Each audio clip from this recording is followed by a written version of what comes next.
for the support of the glorious cause. Philadelphia, June 16, I beg they will 1775. accept my most cordial thanks for this distinguished testimony of their approbation.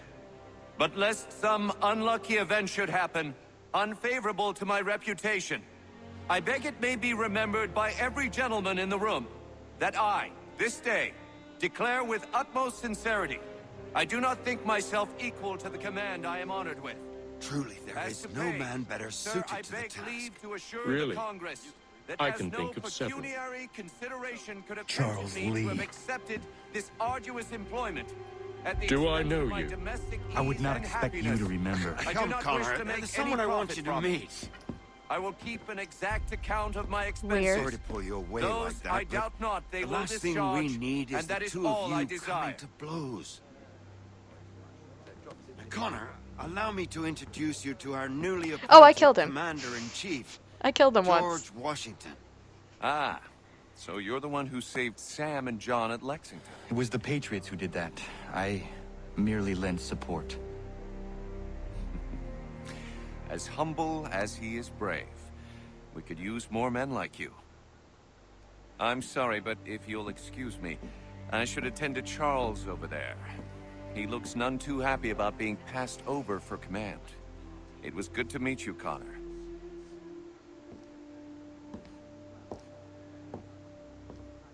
Tell me you have news of Pitcairn. I'm told he's taken shelter in Boston, where he's guarded by 1,000 redcoats. The only way you're gonna get at him is if we draw him out. Now, lucky for you, we're launching an offensive against the city in order to do just that. Israel Putnam has been given command of our forces. Present this to him and he'll provide whatever aid you require. You'll find him at the encampment on Bunker Hill. You have my thanks. No need. It's the least I could do. Pitcairn's a dangerous man. The sooner we're rid of him, the better. I would say the same of Charles Lee. Now that's an altogether different beast. Let us leave it for another day. Best you head to Boston, Connor. Honestly, it's taking me longer to get to New York than I expected. Oh, I guess we're reading about Continental Congress. You might think of the Continental Congress as a gathering of pouring politicians, which it was. They were also responsible for organizing the revolution and making decisions about the United States government, which also makes them rather dull. Sorry, important. I should actually say the Continental Congresses, because there were more than one. The first Continental Congress was convened in 1774 in Philadelphia to oppose the closing of Boston Harbor following the Boston Tea Party, part of the course of acts. All the politicians had such a lovely time at their first meeting that they agreed to have another party just exactly like it. And why not? Everyone loves a party. Right after the battles at Lexington and Concord. Being men of great imaginations, they called this the Second Continental Congress. This was the Congress responsible for writing the Declaration of Independence and forming the Continental Army with George Washington as its commander. So despite their lack of flair for titles, they clearly had some thinkers among them. The Third Continental Congress was convened in 1781. It's sometimes known as the Congress of Confederation, and despite how mind-achingly tedious that sounds, they were responsible for forming a government for the brand new United States. Since getting everyone to agree on how the government should work took some time, the Confederation Congress met over the course of 8 years, ending in 1789, when the Constitution passed and they were replaced by the United States government. Now, I've been in some long meetings, but 8 years takes the biscuit. I pity whoever was recording the minutes. Kind of matches the Canadian one, at least in there's 3 important events. There's a lot of mini ones in between, but there's 3 crucial ones you teach a very basic Canadian history. Which I can't remember what they're called. I remember where they took place. It was Charlottetown? Or Charlottetown? I actually don't know. I think Charlottetown. Which was the party one. Then there was one, I think, in Quebec City or Montreal. It was in Quebec, at the least, which went on for several months, and it was apparently cold and gray and rainy, and everyone was in a bad mood. And then the last one was in London, where it was like, oh yeah, no, you guys can do your own thing now. Kinda. We officially don't separate until Pierre Trudeau, so late 20th century. I can't remember what year it was. James Barat. Born in 1710, James Brett. Okay, this is a new one. Was a colonial. The colonel, I hate that word, in the rebel militia by Concord and the town's representative in Boston legislature in the years leading up to the revolution.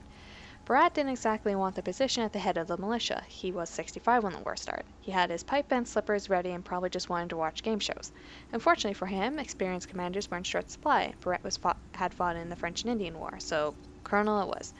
When the British came to Lexington, Concord, for rebel weapon cache, troops headed straight to Barat's farm, where they were told they'd find the majority of the supplies. Of course, by the time they arrived, most of the weapons had been removed and hidden elsewhere. Barat wasn't there either.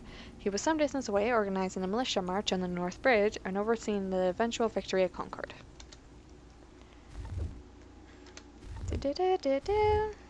Oh wait, no, there's more. I don't know why I thought it was done. Recent entries. Oh, there's a lot. John Parker, born 1729. John Parker was the captain of the Lexington militia, and therefore the man in charge on the day of the battles of Lexington and Concord. Parker was a farmer by trade, but since he'd been a soldier in the French and Indian War, he was placed in command despite the fact that he was quite ill with tuberculosis at the time. Parker went on to join the Continental Army and in the siege of Boston, but was too ill to be involved in the Battle of Bunker Hill. Yes, I know I said that wrong.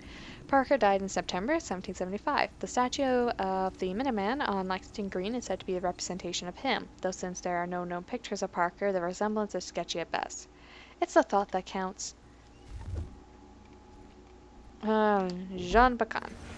I don't know why I made him French. No, he's British, so he wouldn't be French. Whatever. When Thomas Gage sent British troops to Lexington and Concord, is he British? He's fighting for the British. Yeah, he's British. Oh well, I'll give you the French pronunciation of John. Ugh. When Thomas Gage sent British troops to Lexington and Concord, he picked Bacon for the job, figuring the rebels would listen to him when it came time to talk instead. Figuring the rebels would listen to him when it came time to talk. Instead, Bacon was the man in charge when his Marines killed 8 militiamen at the Battle of Lexington, starting the Revolutionary War, severely damaging his reputation as a peacemaker. Multiple deaths can do that. Bacon's report on the battle said he ordered his men not to fire unless the rebels fired first, but that didn't stop the rumors that he commanded the attack. History's taken a kinder view. Bacon's now considered, as one patriot described him, a good man in a bad cause. Lexington. Lexington is a small farming community in the site of the first battle of the American Revolution. And the site of the first battle of the American Revolution started. I think you might be missing a word there. Because that does not sound right. Anyways, no, I'm not being overly dramatic. The first battle took place on Lexington Green. On the morning of April 19, 1775, British regulars passed through Lexington on their way to Concord looking for hidden rebel weapon cache. And Lexington militia, led by John Parker, formed up on the village green, probably more in show of resistance than because they were expecting a real battle. The militia was badly outnumbered, about 70 of them to 700 British soldiers. John Parker ordered the rebels to disperse. They might have done so, except somebody fired a shot. Then everyone started firing, those that weren't running, that is. Some militia members were killed, the rest retreated. The British moved on toward Concord, though they would be harassed by the Lexington militia again on their return trip towards Boston.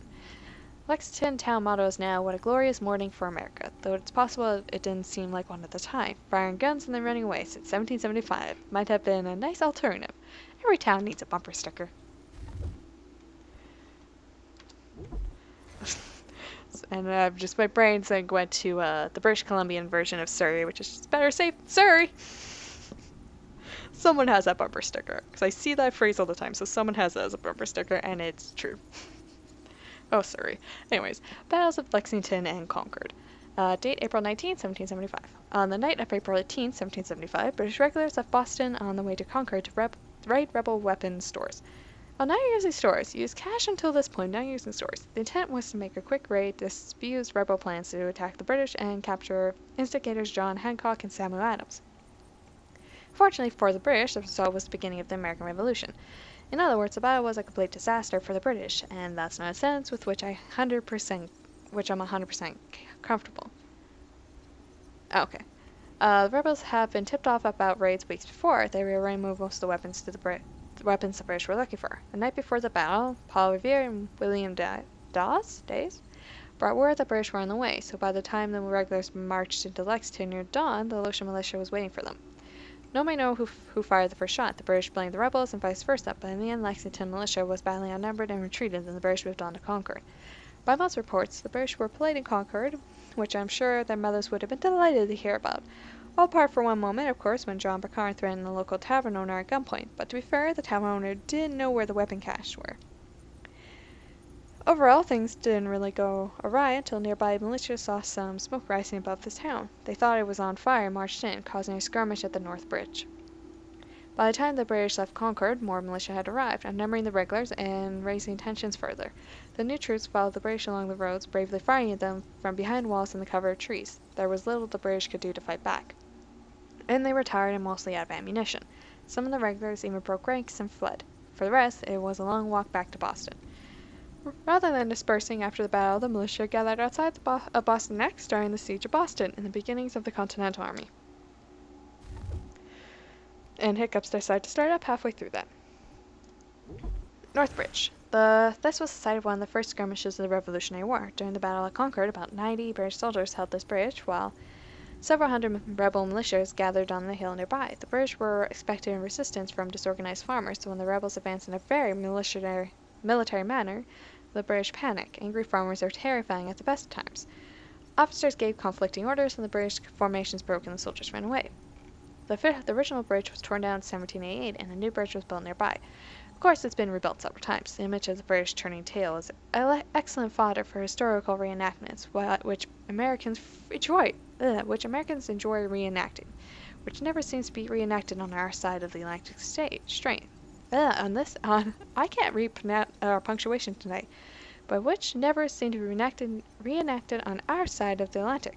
Strange, that. I guess let's get to reenact medieval things, though, so it'd be a bit more. Oh, yay, primary sources. These are fun to read.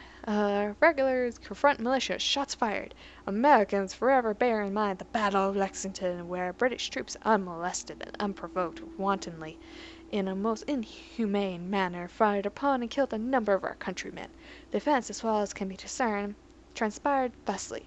Alerted by a messenger that a regiment of regulars was en route through Menotomy to destroy cache of munition in Concord and vicinity, malicious forces convened, drawing members from as far away as Sudbury, Acton, Lincoln, and Bedford. The first such force stood against the regulars on Lexington Green, just 7 miles from Concord proper. Commanded by Captain John Parker, the colony militia, numbering some few dozens of members, stood ground. The brigade under Major Picard marched in column along the Concord Road. Accounts of what ensued remain confused, but militia members claimed that they never fired any shot, but were fired upon by the regulars, suffering from them 8 deaths and a number wounded. Captain Parker led his men from the field, and a column of murderous regulars continued to Concord. At the town of Concord, another barrage militia under command of Colonel James Brant saw fit to fall back across the North Bridge as the regulars marched a larger force. Atop a hill, Brant watched the regulars search for ammunition and was glad by the addition of militia forces arriving from diverse townships. In short order, Colonel Brant discovered that he had outnumbered the small force of regulars sent to secure the bridge and commenced to march upon them. Some few of them endeavored to dislodge planks of the bridge to delay the advance of militia, but were called off by their superiors. Volleys were exchanged and men on both sides fell, resulting in the regulars quitting the field. The larger army force concluded its fruitless search and turned towards Boston, only to meet with a series of flanking maneuvers and attacks in formation by the militia. This force would certainly have been entirely destroyed had it not been for Brogden Percy's arrival with reinforcements to escort them both, through hails of musket balls to Charleston. Thus has been shots fired between ourselves and our cousins from across the sea. Rubicon has been crossed. Americans, liberty or death, join or die. Indeed. Oh. I relinquish the tools of my trade to play the viola with them on Sundays. It is a most restful, satisfying pursuit. The viola? I mean, sure. Who are we talking to in here? Oh. Hi, you. Still here, are you? I was just wondering, what happens now? There's quite a lot to do. Commander Washington must determine when and where we'll strike next. And we need to get to work on our message. Message? We must contact the broadsheets at once. Ensure it's clear to everyone that it was the Loyalists who fired first in Lexington.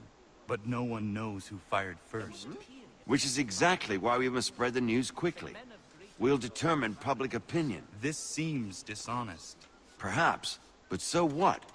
People must believe we acted in self-defense, else we've committed treason. But you have. Better to bow and scrape before a tyrant, then? Is that what you suggest? No, of course not. No one should be denied freedom. And yet, to change the truth, it seems a dangerous road to travel. Understand, Connor. This is a war fought not just on the battlefield, but within hearts and minds as well. There's nothing wrong with a bit of theater, especially if it saves lives. Well, you could spell theater, right? Can't talk to them. Can I go upstairs? I'm going upstairs. Bye. You gave me an opportunity to go upstairs. I'm gonna go explore. You have a lot of paintings. You could ask the crump. You have a lot of paintings of this one woman. He's quite a knowledgeable fella. Assists me with several technical issues for set design. Can't talk to anyone here.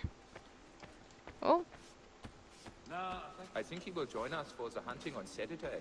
I He can must get finish onto the his business table. for the major Looks like before, that's all I can but do. he thinks Friday he will be done. Okay, fine, I'll go. Can I jump over the balcony? No. Why would I do that? That would be uncivilized, but also fun. And also much quicker, since you don't let me run in this game.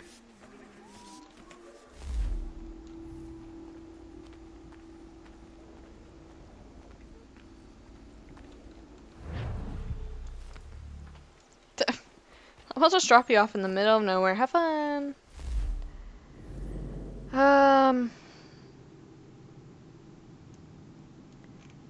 Where do you want me to go to Boston, it looks like? Probably. Ah. Get in. There you go. I don't have that much time tonight. Since I also have to go record some of The Long Dark. And I want food. Ugh. Sorry, doing math real fast in my head. You know what? I think I might just end the session a couple minutes earlier than I normally would. Wait, do I still have... Oh, wait. We got more emails, didn't we? And apparently we're reading about the Siege of Boston. Okay, date April 19, 1775 to March 17, 1776. Siege of Boston began right after the battles of Lexington and Concord. The colonial militia had gathered to stop the British, and raids following the British army to Boston encamped outside, bottling the British troops and the Loyalist allies in the city. At the time, Boston was a peninsula attached to the mainland by a thin strip of land known as Boston Neck. With this blocked, land access to the city was cut off. The siege lasted for most of a year, with only one major battle, Bunker Hill. But as with most sieges, it took a toll on the city of Boston. There were shortages, particularly of firewood, and many buildings were torn down to be used as fuel. Of course, the British targeted any rebel-associated buildings for destruction. As a result, things like the Liberty Tree and the pews from the Old South Meeting Hall ended up in a fireplace. The siege ended shortly after the rebels attacked and fortified Dorchester Heights to the south of Boston, giving them the ability to fire on the harbor. Boston governor decided to evacuate rather than fight. March 17, Loyalist ships sailed out of the city. March 17 is now known as Evacuation Day and is a holiday in some part of Massachusetts. The fact that it is also St. Patrick's Day is mere coincidence. Though it is said that in ancient Gaelic, evacuation means drinking as many pints as possible and being sick in a bin, so you never know. I do not know Gaelic. Okay. Now what I want to do. Let's leave the Animus. Yes. And then I'll probably end the session. Because we at least got emails, so we might be able to talk to some peeps. I just want to be alone right now. I might not be able to talk to peeps. Hey, Dad. Oh, you're not even gonna pretend to acknowledge me? Okay, sure. You do that, mate. Hey, Sean. You gonna talk to me, or you gonna ignore me?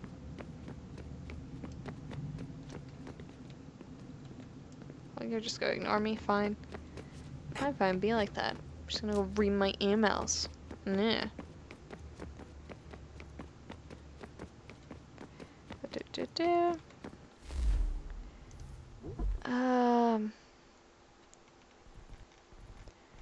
Why aren't my new emails at the top?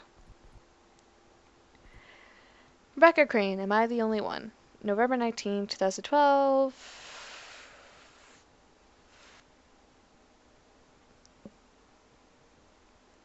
Why can I not do math? 9:40. Who thinks we should buy a few space heaters, maybe a couple jackets too? It's cold down here. We read that. So I really like for us to pick up some sort of heating solution next time we get out.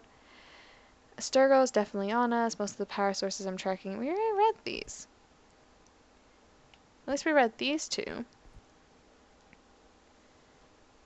I don't know if we read this. William Miles status, November 25th, 2012, 1551. Sean's continuing search for additional power sources. I'm working to coordinate with the other cells, having them during Redcon and watching for Abstergo. Redcon has been monitoring your sessions. I'm hoping to duplicate some of the recordings and send them to other cells for further research. Also hoping there's a way to bypass some of these memories, but synchronization seems to dictate your progress in chronological order. Hopefully someday we'll have a way to move through memories more quickly. It would certainly save us a lot of time in situations like this. Oh, I guess we're just at one email. Fine. Okay.